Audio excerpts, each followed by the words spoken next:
দর্শক, ফিলিস্তিনে গাজায় মুসলমানরা যেসব অন্যায় অত্যাচারের শিকার হয়েছে তাদের প্রতিবাদে আজ আলকরা বাজার সহ সারা বাংলাদেশে বিক্ষোভ মিছিল তারই একটা ধারাবাহিকতা আমরা দেখতেছি আমাদের আলকরা বাজারে অনুষ্ঠিত হয়েছে। আমরা শুনতেছি, দেখুন আপনারা এখানে কি বক্তব্য তুলে ধরেছেন, আমরা শুনি এখন তাদের বক্তব্য।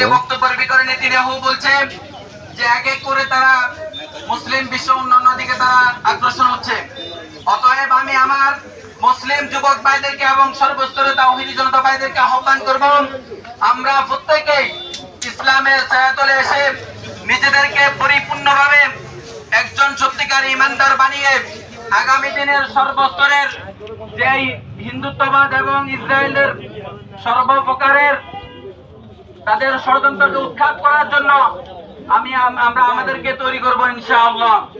আর আমরা প্রত্যেকের দিলে আকাঙ্ক্ষা একটা বিষয় যে আমরা ইসরায়েলের সাথে যুদ্ধ করি, আছে কিনা?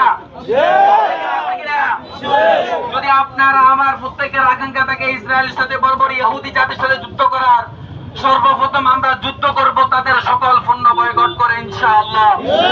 আমি উদাত্ত আহ্বান করবো আলকরা বাজার সকল ব্যবসায়ী ভাইদেরকে, আপনি যদি আপনাকে ইমানদার বলে দাবি করেন, আপনি যদি আপনাকে মুমিন বলে দাবি করেন, আপনার দোকান থেকে আজকে থেকেই সর্বপ্রকারের ইহুদিবাদের সকল পণ্য আপনি সরাই ফেলবেন।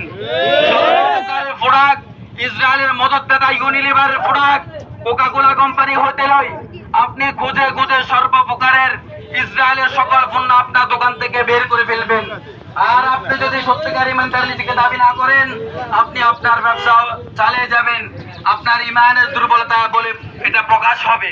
আমরা প্রত্যেকে উদাত্ত আহ্বান করব, আমরা যারা তাওহীদি জনতা আছি, আমাদের পরিবারের ভিতরে আমাদের কেউ যেন ইসরায়েলের প্রোডাক্ট এবং হিন্দুত্ববাদের কোন প্রোডাক্ট যেন আমাদের ঘরের ভিতরে না যায় ইনশাআল্লাহ।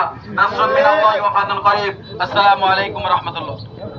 সংগ্রামী তাওহীদি জনতা, আমরা সবাই অবগত আছি আজকে পুরো বিশ্বব্যাপী বৈশ্বিক হরতাল চলতেছে।